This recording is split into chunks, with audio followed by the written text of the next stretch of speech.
Memang sejelas itu belum saya bisa katakan, cuma karena ucapan-ucapan orang-orang tua danau inilah adalah danau linting, maka juga kami juga mengatakan danau linting. Cuma dalam segi pengertian, lokasi ini dulu naik air basah lembab. Jadi ngelinting celana lah istilahnya, begitulah. Jadi maka dibuat namanya danau linting.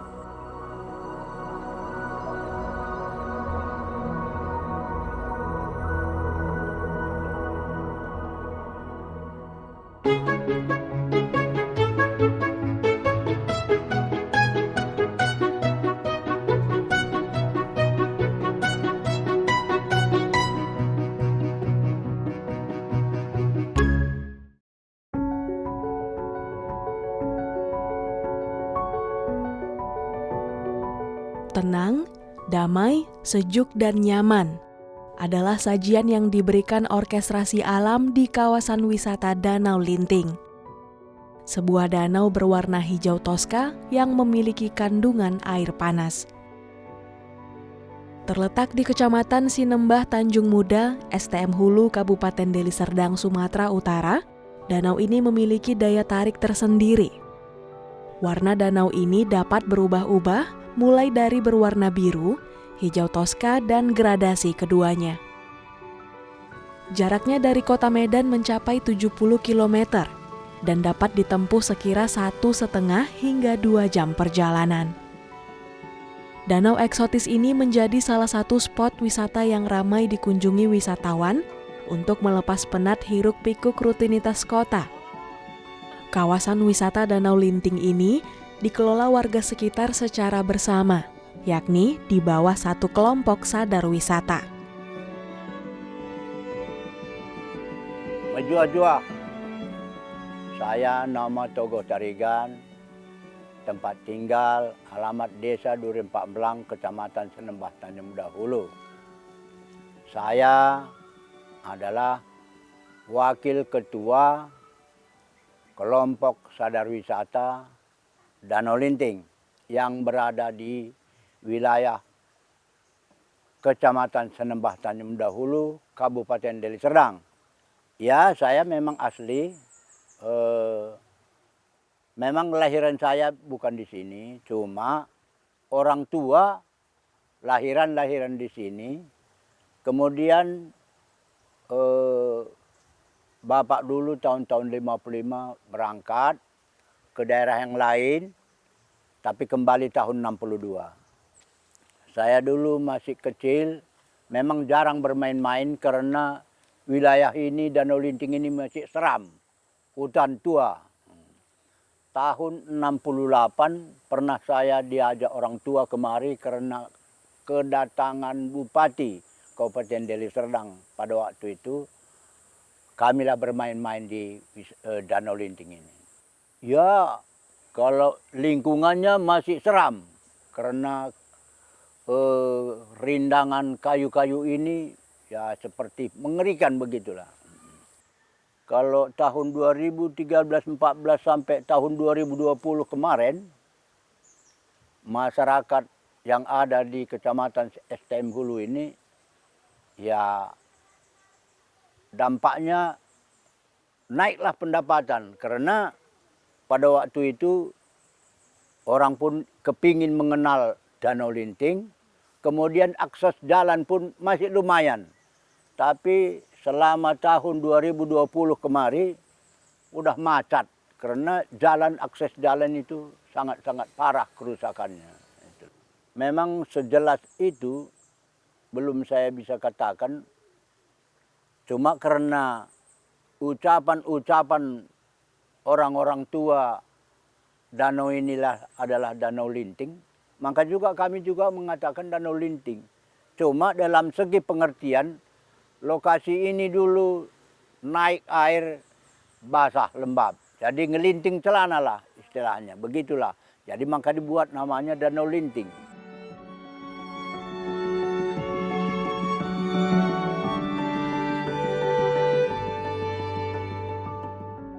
Danau itu mungkin terbentuk karena adanya rekahan di bawah bumi ya, sehingga kemudian jatuh atau ambruk gitu ya, atasnya kemudian membentuk cekungan.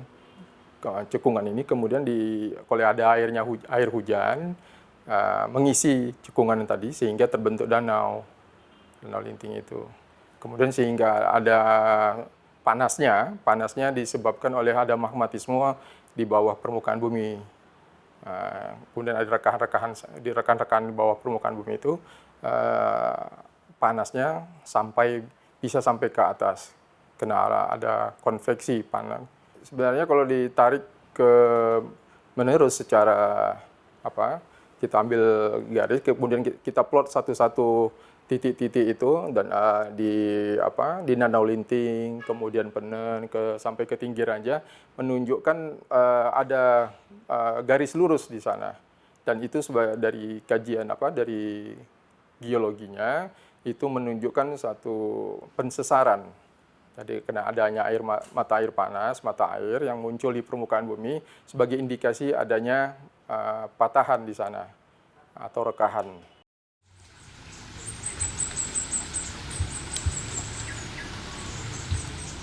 Meskipun bersumber dari mata air panas, danau ini tidak mengeluarkan bau belerang yang menyengat. Kawasan wisata Danau Linting menempati areal seluas kurang lebih 1 hektar. Pepohonan tua yang terdapat di sekitarnya juga menambah nuansa teduh dan asri. Dahan pohonnya yang kokoh juga dijadikan penopang ayunan yang dapat dinikmati pengunjung, juga menjadi pelengkap spot foto yang bagus. Ya, kalau warna air ini masih sama, cuma kalau dibilang perasaan kalau kita mau mandi di Danau Linting ini, terlebih airnya ini sangat menyenangkan. Karena kalau kita mandi sore-sore di sini, pasti malam tidurnya nyenyak. Itulah keuntungan bagi kami. Sebelum-sebelumnya terbentuknya kelompok sadar wisata ini pun udah sering kunjungan kemari, seperti dari kecamatan, dibawakanlah dinas wisata, dibawakan juga pemerintah kabupaten supaya wilayah ini, wisata Danau Linting ini diadakan tempat wisata. Sebelum tahun-tahun 2000-an itu. Udah banyak yang tahu, cuma masih seram juga. Kalau terbentuknya itu kelompok sadar wisata, memang detailnya belum saya bisa katakan, cuma tahun 2014 udah mulailah rame. Udah adalah kelompok-kelompok itu, tapi walaupun kelompok itu belum begitu akurat. Kalau anggotanya ya memang banyak.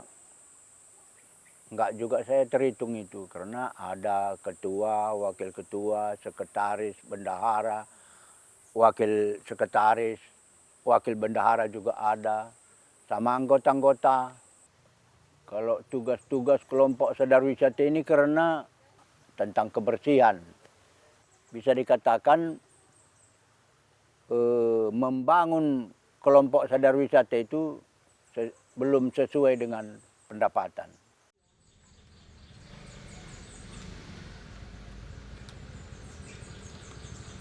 Karena ada aktivitas magmatik, kan tadi kan sudah disebutkan adanya jalur-jalur rekahan, rongga-rongga yang bisa mencapai ke atas, yang menyebabkan air danaunya menjadi panas. Selain itu, fluida air panas ini membawa unsur-unsur. Nah, salah satunya oksigen. Kan perlu oksigen itu kan, keluar bermacam-macam unsur kimia dari magmatismenya itu. Kalau kekurangan oksigen, media bisa menjadi biru. Kalau banyak oksigen bisa menjadi merah. Sama lah kayak ini analoginya dengan tangan kita ini. Kalau tangan kita ini kalau kekurangan oksigen kan ada kehijau-hijauan. Ya, tapi kalau oksigennya penuh menjadi merah. Nah, kira gitu. Itu hampir sama dengan di Danau Kelim itu di apa? Di Nusa Tenggara atau di mana itu. Nah, itu begitu juga warnanya berubah-ubah. Bahkan warnanya danaunya bisa menjadi merah.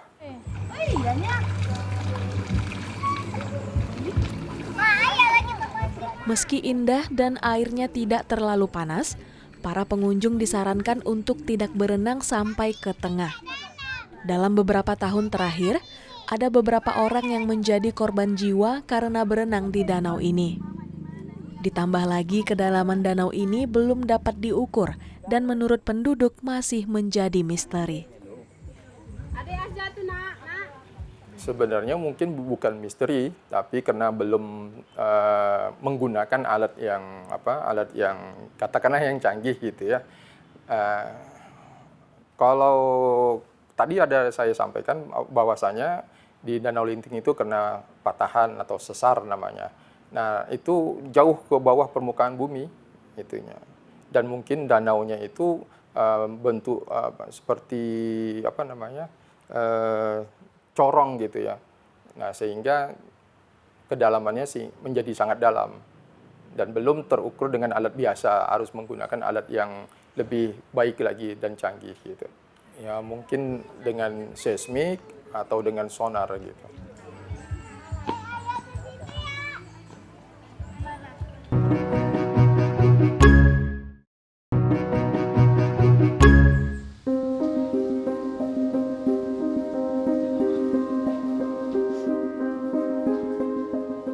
Selain mengelola kawasan wisata Danau Linting bersama kelompok sadar wisatanya, Togo Tarigan, petani desa Durian 4 Belang ini juga mengelola usaha wisata air panasnya sendiri.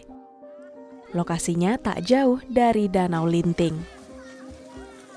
Bagi Togo, usaha wisata air panasnya ini merupakan anugerah alam yang harus ia jaga dengan segenap hati. Berawal dari lahan peninggalan orang tuanya, ia menemukan beberapa titik mata air panas. Bersama sang istri, ia kemudian membuat beberapa kolam di sekitar rumah tempat tinggalnya. Wisatawan yang berkunjung ke Danau Linting juga menyempatkan diri untuk merasakan sensasi berendam air hangat di wisata air panas milik Togo Tarigan.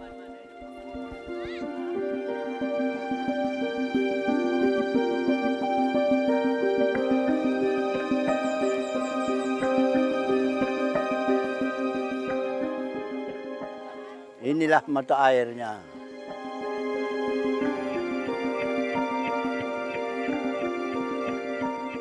Selama dibangun 4 tahun lah, begitu. Ya, kalau namanya selagi pembukaan tahun 70-an ini, dibuka sama orang tua, masih hutan. Makanya aku bilang tadi ngelinting celana. Mau ke lokasi begitu. Kalau ini masih jalan 3 bulan, kami cari. Karena itulah kalau memang namanya alam, bisa berpindah-pindah mata airnya begitu. Jadi, banyak juga pengunjungnya ya di apa itu, kan begitu. Kita dirikan mulai dari tahun 2018, cuma kita resmikan tahun 2019 awal. Mulai dari situlah kita tampung bagi yang berminat mandi. Dan tiket masuknya berapa? 5.000. Ibas lang, sedap. Ngejem.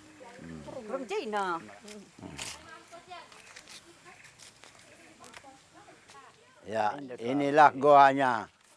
Goa Tamsar.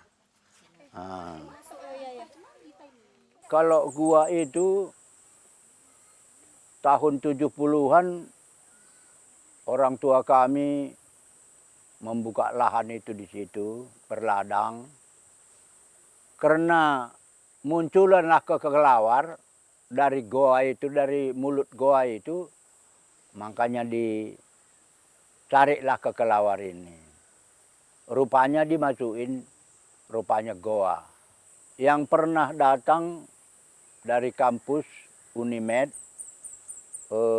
beserta dosen-dosennya, juga beberapa siswanya, kami masuk ke dalam meneliti goa tersebut, karena mungkin dari isu ke isu mereka juga kepingin mengetahuinya, makanya bahan-bahannya itu dibawa katanya ke laboratorium.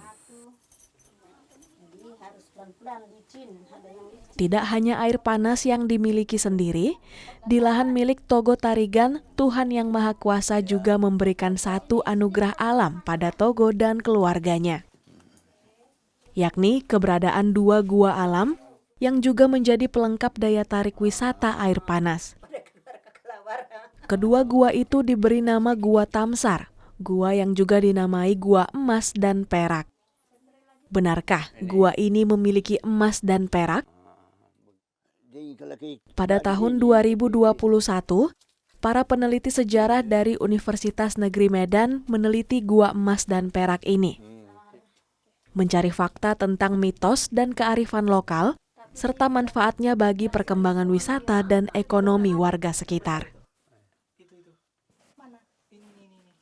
Berdasarkan penelitian Salahuddin dan kawan-kawan di tahun 2014, penamaan gua emas dan perak muncul karena terdapat partikel menyerupai emas dan perak.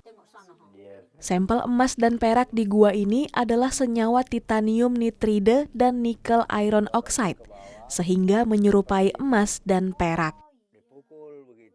Gua itu bisa dari batu gamping atau batuan karbonat kalau di dalam geologi.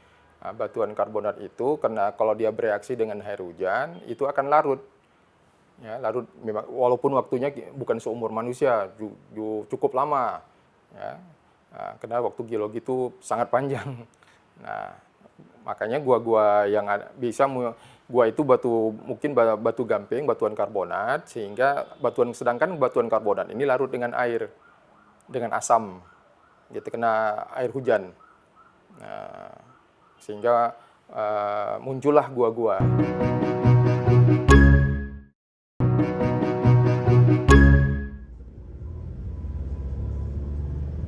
Warga di kawasan wisata Danau Linting berharap wisatawan akan kembali berkunjung pasca pandemi. Akses jalan menuju kawasan ini pun turut diperbaiki. Iya, sangat-sangat merosot sama sekali. Karena pada waktu COVID-19 itu 6 bulan kami di stop, tidak boleh dibuka.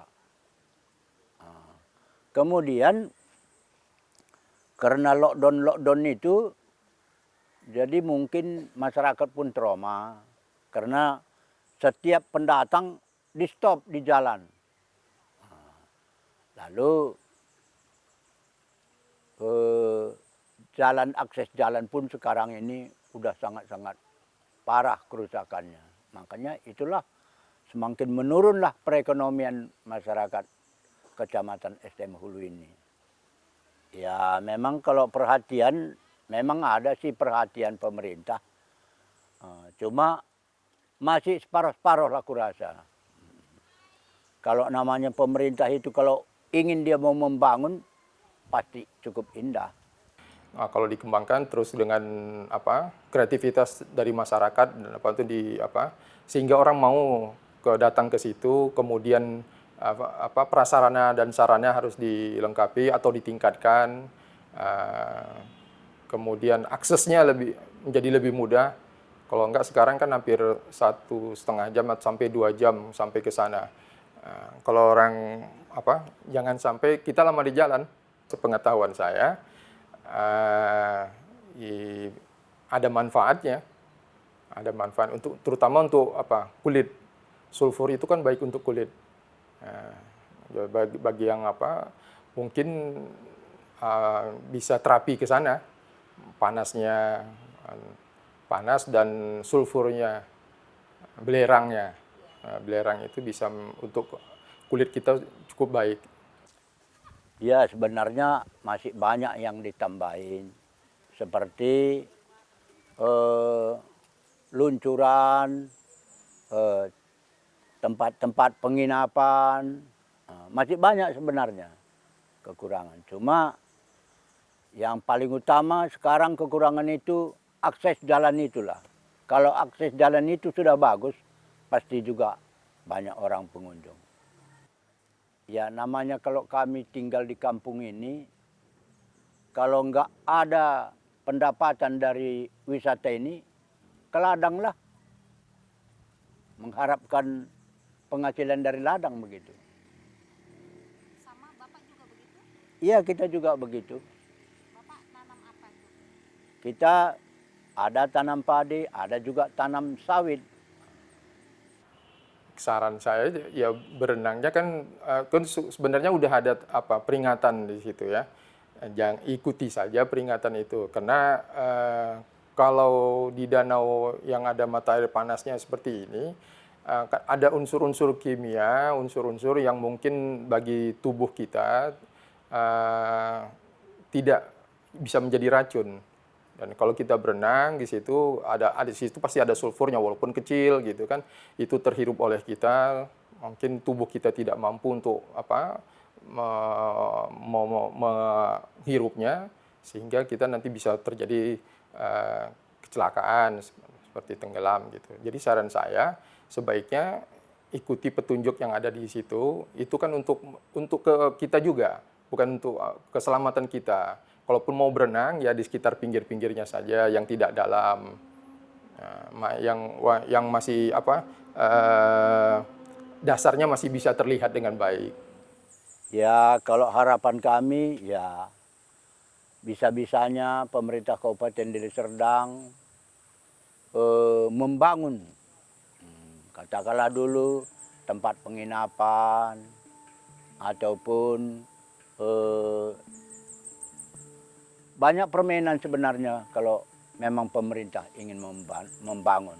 Kalau majulah wisata Danau Linting ini, otomatis desa ini juga terbantu.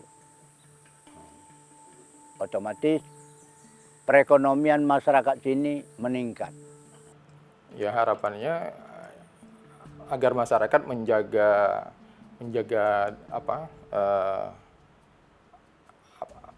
danau ini, ya, termasuklah kebersihan, kenyamanan gitu kan, sehingga orang enak ke sana, nyaman ke sana.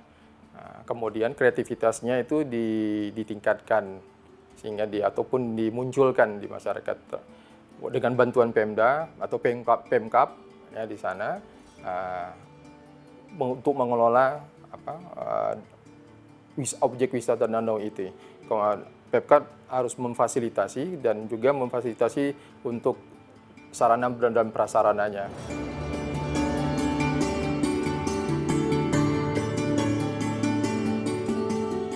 Danau Linting menjadi pilihan wisata murah meriah. Meski hingga kini kedalamannya tak diketahui dan masih jadi misteri, pesona alamnya layak untuk dinikmati.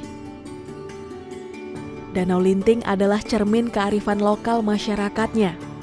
Keindahan nan menawan yang tersaji karena manusia dan alam yang berharmonisasi.